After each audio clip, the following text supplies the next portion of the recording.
इंदिरा एकादशी व्रत कथा। भगवान श्री कृष्ण की भक्ति से भाव विह्वल होकर अर्जुन ने कहा, हे प्रभु, अब आप कृपा कर आश्विन माह के कृष्ण पक्ष की एकादशी की कथा को कहिए। इस एकादशी का क्या नाम है तथा इसका व्रत करने से कौन सा फल मिलता है? कृपा कर विधान पूर्वक कहिए। भगवान श्री कृष्ण ने अर्जुन से कहा, हे धनुर्धर, आश्विन माह के कृष्ण पक्ष की एकादशी का नाम इंदिरा है। इस एकादशी का व्रत करने से सभी पाप नष्ट हो जाते हैं, नरक में गए हुए पितरों का उद्धार हो जाता है। हे अर्जुन, इस एकादशी की कथा के श्रवण मात्र से ही मनुष्य को अनंत फल की प्राप्ति होती है।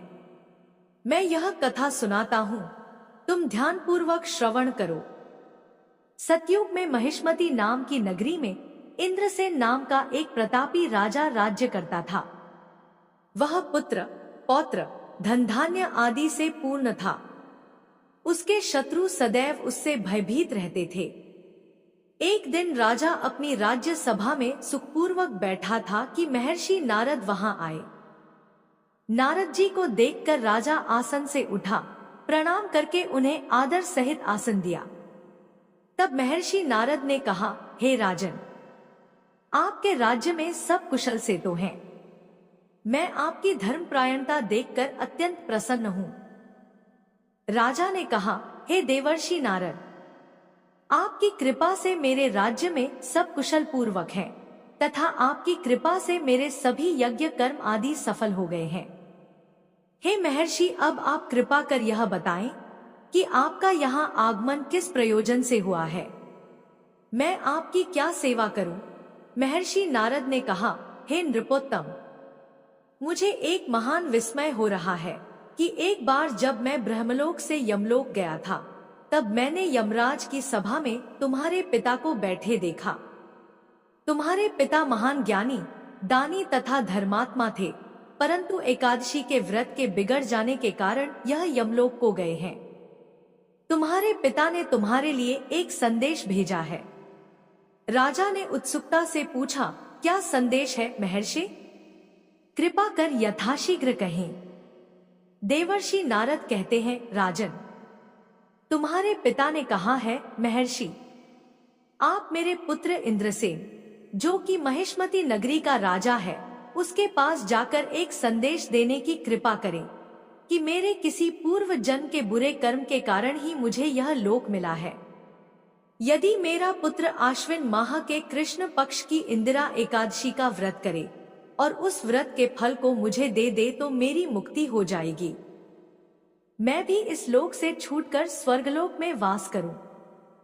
इंद्रसेन को अपने पिता के यमलोक में पड़े होने की बात सुनकर महान दुख हुआ और उसने नारद से कहा, हे नारद जी, यह तो बड़े दुख का समाचार है कि मेरे पिता यमलोक में पड़े हैं।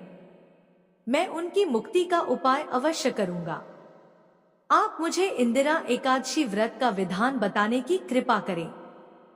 नारद जी ने कहा, हे राजन, आश्विन माह के कृष्ण पक्ष की दशमी के दिन प्रातःकाल श्रद्धापूर्वक स्नान करना चाहिए। इसके उपरांत दोपहर को भी स्नान करना चाहिए। उस समय जल से निकलकर श्रद्धापूर्वक पितरों का श्राद्ध करें और उस दिन एक समय भोजन करें और रात्रि को पृथ्वी पर शयन करें। इसके दूसरे दिन अर्थात एकादशी के दिन नित्य कर्मों से निवृत्त होकर स्नानादि के उपरांत भक्तिपूर्वक व्रत को धारण करें और इस प्रकार संकल्प करें कि मैं आज निराहार रहूंगा और सभी भोगों का त्याग कर दूंगा। इसके उपरांत अगले दिन भोजन करूंगा। हे ईश्वर, आप मेरी रक्षा करने वाले हैं। आप मेरे उपवास को संपूर्ण कराइए। इस प्रकार आचरण करके दोपहर को भगवान शालिग्राम की प्रतिमा को स्थापित करें और ब्राह्मण को बुलाकर भोजन कराएं तथा दक्षिणा दें। भोजन का कुछ हिस्सा गाय को अवश्य दें और भगवान विष्णु का धूप, नैवेद्य आदि से पूजन करें तथा रात्रि को जागरण करें। तदुपरांत द्वादशी के दिन मौन रहकर बंधु बांधवों सहित भोजन करें। हे राजन, यह इंदिरा एकादशी के व्रत की विधि है। यदि तुम आलस्य त्याग कर इस एकादशी के व्रत को करोगे तो तुम्हारे पिता अवश्य ही स्वर्ग के अधिकारी बन जाएंगे। नारद जी राजा को सब विधान समझाकर अंतर्ध्यान हो गए। राजा ने इंदिरा एकादशी के आने पर उसका विधान पूर्वक व्रत किया। बंधु बांधवों सहित इस व्रत के करने से आकाश से पुष्पों की वर्षा हुई और राजा के पिता यमलोक से रथ पर चढ़कर स्वर्ग को चले गए। इस एकादशी के प्रभाव से राजा इंद्रसेन भी इहलोक में सुख भोग कर अंत में स्वर्गलोक को गए। भगवान श्री कृष्ण ने कहा है, कुंती पुत्र, यह मैंने तुम्हारे सामने इंदिरा एकादशी के महात्म्य का वर्णन किया है। इस कथा के पढ़ने व सुनने मात्र से ही सभी पापों का शमन हो जाता है और अंत में मनुष्य स्वर्गलोक का अधिकारी बनता है। भगवान श्री कृष्ण कहते हैं, हे अर्जुन, मनुष्य जो भी प्रण करे उसे चाहिए कि वह उसको तन मन धन से पूरा करे। किसी भी कार्य का प्रण करके उसे तोड़ना नहीं चाहिए। जय श्री कृष्ण, जय श्री हरि, हर हर महादेव। अब आइए सुनते हैं एकादशी के दिन सुनी जाने वाली श्री शालिग्राम जी की पुण्य फल प्रदान करने वाली सच्ची कथा। एक कसाई था सदना, वह बहुत ईमानदार था। वो भगवान के नाम और कीर्तन में मस्त रहता था। यहाँ तक कि मांस को काटते तथा बेचते हुए भी वह भगवान का नाम गुनगुनाता रहता था। एक दिन वह अपनी ही धुन में कहीं जा रहा था कि उसके पैर से कोई पत्थर टकराया। वह रुक गया। उसने देखा एक काले रंग के गोल पत्थर से उसका पैर टकरा गया है। उसने वह पत्थर उठा लिया और अपनी जेब में रख लिया, यह सोचकर कि यह मांस तोलने के काम आएगा। वापस आकर उसने वह पत्थर मांस के वजन को तोलने के काम में लगाया। कुछ ही दिनों में उसने समझ लिया कि यह पत्थर कोई साधारण नहीं है, क्योंकि जितना वजन उसको तोलना होता पत्थर उतने वजन का ही हो जाता। धीरे धीरे यह बात फैलने लगी कि सदना कसाई के पास वजन करने वाला पत्थर है। वह जितना चाहता है पत्थर उतना ही तोल देता है। किसी को 1 किलो मांस देना होता तो तराजू में उस पत्थर को एक तरफ डालने पर दूसरी ओर 1 किलो का ही मांस तुलता। अगर किसी को 2 किलो चाहिए हो तो वह पत्थर 2 किलो के भार जितना भारी हो जाता। इस चमत्कार के कारण उसके यहाँ लोगों की भीड़ जुटने लगी। भीड़ जुटने के साथ ही सदना की दुकान की बिक्री बढ़ गई। यह बात एक ब्राह्मण तक भी पहुंची। हालांकि वह ऐसी अशुद्ध जगह पर नहीं जाना चाहते थे जहां मांस कटता हो व बिकता हो, किंतु चमत्कारिक पत्थर को देखने की उत्सुकता उसे सदना की दुकान तक खींच लाई। दूर से खड़ा वह सदना कसाई को मांस तोलते देखने लगा। उसने देखा कि कैसे वह पत्थर हर प्रकार के वजन को बराबर तोल रहा था। ध्यान से देखने पर उसके शरीर के रोने खड़े हो गए। भीड़ के छटने अर्थात कम होने के बाद ब्राह्मण सदना कसाई के पास गया। ब्राह्मण को अपनी दुकान में आया देखकर सदना कसाई प्रसन्न भी हुआ और आश्चर्यचकित भी। बड़ी नम्रता से सदना ने ब्राह्मण को बैठने के लिए स्थान दिया और पूछा कि वह उनकी क्या सेवा कर सकता है।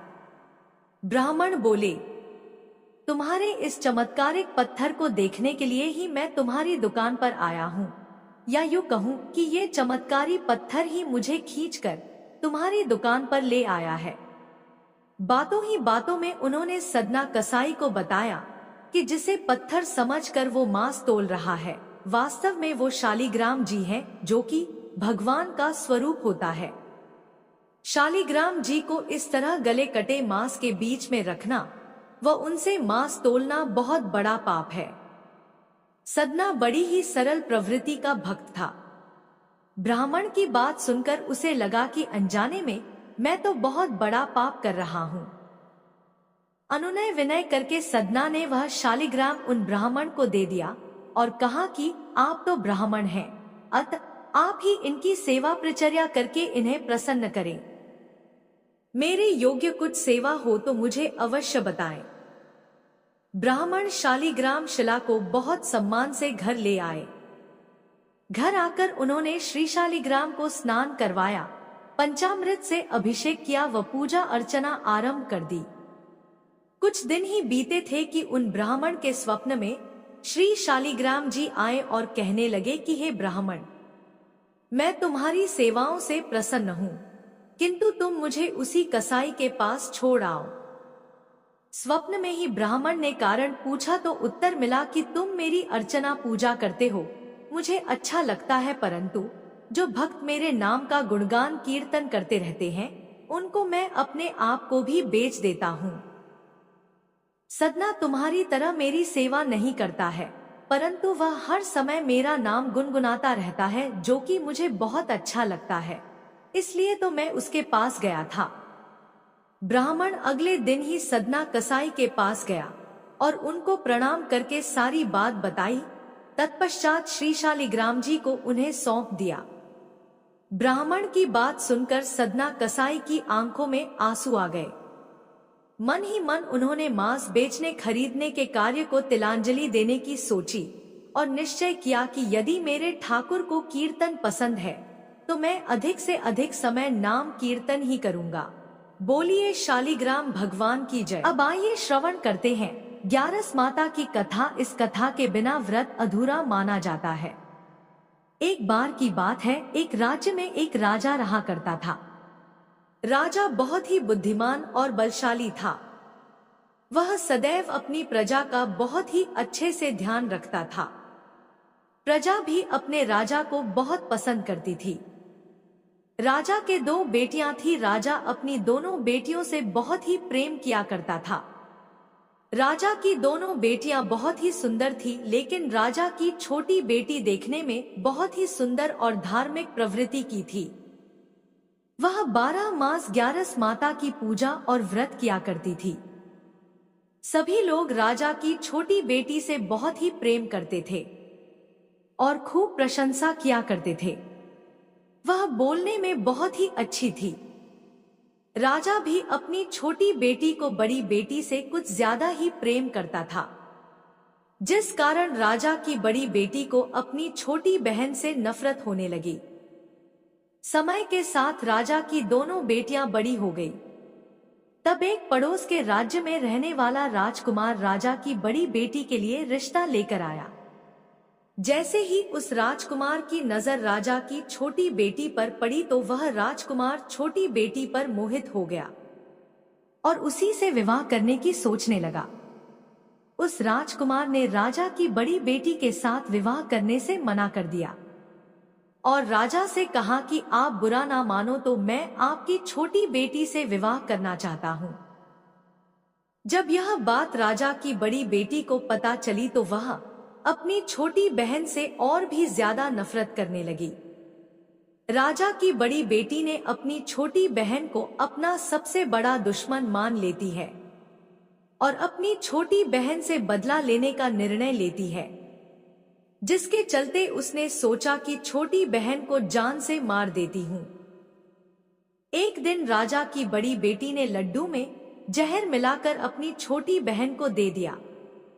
छोटी बहन ने वो लड्डू खा लिया, लेकिन लड्डू खाने के बाद भी छोटी बहन को कुछ भी नहीं हुआ।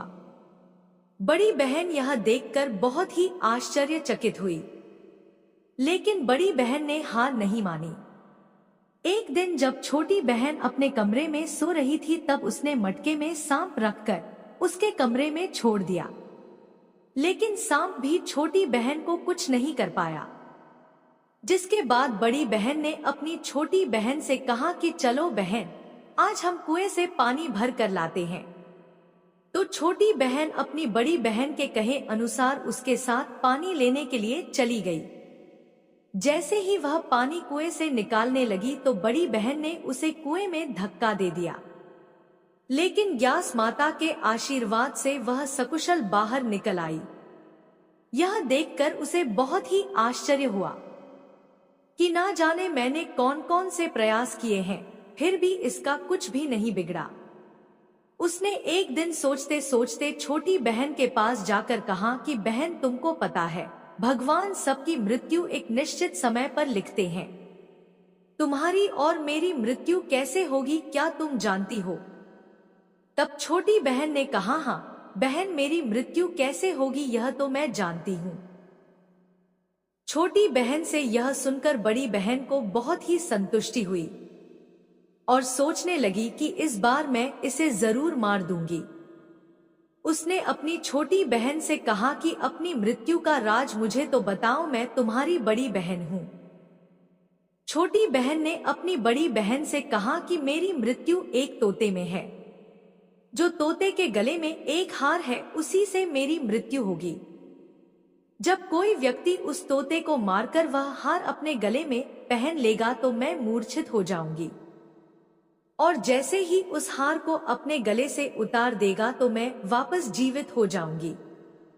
अपनी छोटी बहन की मृत्यु का राज जानकर बड़ी बहन बहुत ही खुश हुई और उसने अपनी छोटी बहन को मारने के लिए उस पालतू तोते को ढूंढना शुरू कर दिया।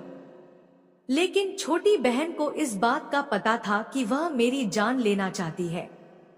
वह अपने पिताजी के पास गई और अपने पिताजी से कहा कि पिताजी, अगर मेरी मृत्यु हो जाए तो मुझे जलाना मत, बल्कि आप मुझे पुरानी वाली जो हवेली है उसमें एक पलंग पर लिटाकर छोड़ देना। अपनी छोटी बेटी के मुंह से यह बात सुनकर राजा को बहुत ही बुरा लगा। उसने अपनी बेटी से पूछा कि बेटी तुम ऐसी बातें क्यों कर रही हो? 2-4 दिन में तेरी शादी होने वाली है। तब राजा की छोटी बेटी ने बताया कि पिताजी समय किसी के लिए नहीं रुकता, कब क्या हो जाए किसी को कुछ भी पता नहीं है। फिर राजा ने अपनी छोटी बेटी से कहा कि तुम्हारा ऐसा बोलना मुझे बिल्कुल भी अच्छा नहीं लगता। लेकिन छोटी बेटी ने अपने पिताजी को ऐसा करने पर मजबूर कर दिया और वचन ले लिया कि मरने के बाद जलाना नहीं है। तो राजा ने भी अपनी छोटी बेटी की बात मान ली और 2-3 दिन बाद जब शादी का समय आया, घर में पूरा शादी का माहौल था। पूरे गाजे बाजे के साथ बारात आई। राजकुमार बारात लेकर राजा के घर आया। राजकुमार और राजा की छोटी बेटी का विवाह शुरू हो गया। जैसे ही राजा की छोटी बेटी राजकुमार के साथ अपने फेरे लेना शुरू करती है तो उसी समय उसकी बड़ी बहन अपनी छोटी बहन के कमरे में जाकर उसके तोते को पकड़ लेती है और उसे जान से मार देती है। तोते के गले में जो हार था उसे अपने गले में धारण कर लेती है।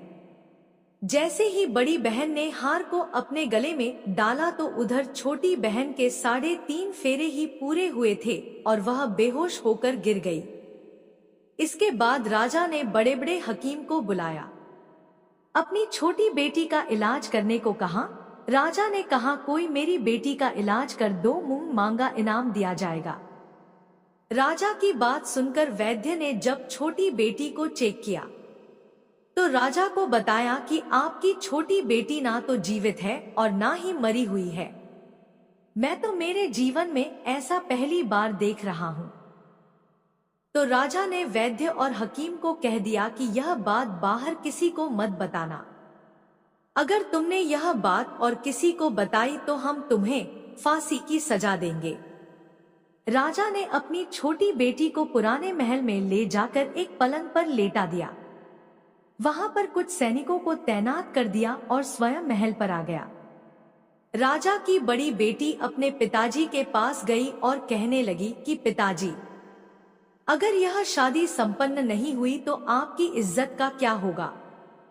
अगर आप कहो तो मैं आपकी इज्जत बचाने के लिए राजकुमार से शादी करने के लिए तैयार हूँ। राजा ने अपनी बड़ी बेटी की बात मानकर छोटी बेटी के कपड़े बड़ी बेटी को पहना दिए और मंडप पर भेज दिया। लेकिन राजकुमार यह जान गया था कि यह राजा की छोटी बेटी नहीं है, तो उसने शादी करने से मना कर दिया। लेकिन वहां पर आए सारे लोगों ने राजकुमार को शादी करने के लिए विवश कर दिया और राजा की बड़ी बेटी से शादी उस राजकुमार की करवा दी। बचे हुए 3.5 फेरे बड़ी बेटी के साथ दिलवा दिए गए। उसके बाद राजकुमार राजा की बड़ी बेटी को अपने महल ले गया। राजकुमार राजा की बड़ी बेटी से ना तो बात करता था और ना ही उसे पसंद करता था और ना ही उसके कमरे में जाता था। राजकुमार ने यह फैसला ले लिया कि मैं राजा की छोटी बेटी को ढूंढ कर ही रहूंगा। वह रात दिन उसे ढूंढता हुआ इधर उधर घूमने लगा। एक दिन राजकुमार अपने घोड़े पर सवार होकर राजा के पुराने महल के पास पहुंच गया, जहां पर उसने कुछ सैनिकों को देखा। महल के पास पहुंचकर राजकुमार ने जब महल को ध्यान से देखा तो वह समझ गया कि यह मेरे ससुर का पुराना महल है। तब राजकुमार ने सैनिकों से पूछा कि तुम लोग यहाँ पर क्या कर रहे हो और इस महल के अंदर उस पलंग पर कौन लेटा है। तो सैनिकों ने बताया कि यहाँ पर राजा की छोटी बेटी लेटी है। यह सुनकर राजकुमार बहुत ही खुश हुआ और तुरंत उससे मिलने के लिए अंदर चला गया। लेकिन अंदर जाकर देखा तो वो तो बिल्कुल बेहोश थी। राजकुमार उसकी सेवा करने लगा। जैसे ही रात हुई राजा की छोटी बेटी उठकर बैठ गई। राजकुमार यह देखकर बहुत ही खुश हुआ और उससे पूछने लगा कि तुम यहाँ पर क्या कर रही हो, ऐसे बीच फेरों से गायब होकर यहाँ पर क्यों चली आई, तुम मेरे साथ चलो। राजा की छोटी बेटी ने राजकुमार को सारी बात बता दी। बताया कि मेरी जान एक तोते में बसी थी और यह बात मैंने अपनी बड़ी बहन को बता दी थी। मुझे पता है कि उसी ने मुझे मारने का प्रयास किया है। उसके पास एक हार है जिसको वह सुबह पहन लेती है और रात को उतार कर रख देती है। जब तक वह हार को पहने रखती है तब तक मैं मूर्छित रहती हूँ, और जैसे ही वह हार को उतार देती है तो मैं जीवित हो जाती हूँ। और जब तक मेरी बड़ी बहन के पास वह हार है तब तक मैं ऐसे ही जीवित और मूर्छित होती रहूंगी। अगर मेरी बड़ी बहन के पास जो हार है वह मेरे हाथ आ जाए तो मैं हमेशा के लिए जीवित हो जाऊंगी।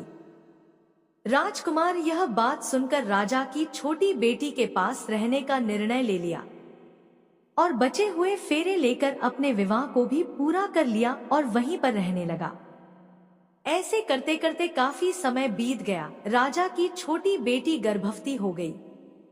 एक दिन राजकुमार को किसी काम से बाहर जाना पड़ा तो पीछे से राजा की छोटी बेटी के पेट में बहुत जोरों से दर्द होने लगा।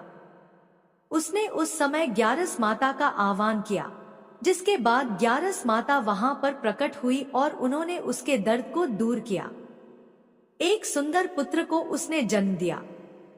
जब आधी रात को राजकुमार बाहर से आया तो उसने ग्यारस माता को देखा तो वह बहुत ही आश्चर्यचकित हुआ।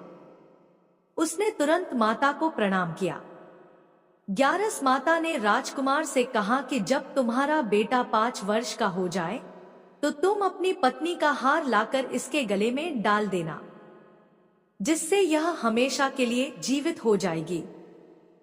समय के चलते राजकुमार का बेटा 5 साल का हो गया। एक दिन राजकुमार को फिर किसी काम से बाहर जाना पड़ा। उसने अपने बेटे से कहा, तुम अपनी माता का ध्यान रखना और मैं शाम तक लौट आऊंगा। जैसे ही राजकुमार वहां से बाहर निकला तो बड़ी बहन के सैनिकों ने उसे देख लिया और बड़ी बहन को जाकर सारी बात बता दी, जिसके बाद बड़ी बहन अपनी छोटी बहन के पुत्र को वहां से उठवा लिया और उसे मरवा दिया। उसके 2 टुकड़े करवाए। पहले टुकड़े को चक्की के पास छुपा दिया और दूसरा टुकड़ा अपने पलंग के नीचे रख लिया। यह देखकर ग्यारस माता ने भिखारी का रूप धारण किया और उसके घर आ गई। भिक्षा मांगने लगी तो बड़ी बहन ने अपने नौकरों से कहा कि जाओ भिखारी को भिक्षा दे दो। लेकिन जैसे ही नौकर ग्यारस माता को भिक्षा देने के लिए जाता है तो माता उन्हें मना कर देती है और कहती है कि मैं तुम्हारी रानी से ही भिक्षा लूंगी। नौकरों ने अंदर जाकर कहा कि रानी वह हमसे भिक्षा नहीं ले रही है, बोल रही है कि मैं रानी से भिक्षा लूंगी। जब बड़ी बहन स्वयं भिक्षा देने के लिए भिखारिन बनी ग्यारस माता के पास आती है, उससे पहले ही माता एक बिल्ली का रूप बनाकर उसके कमरे में चली जाती है।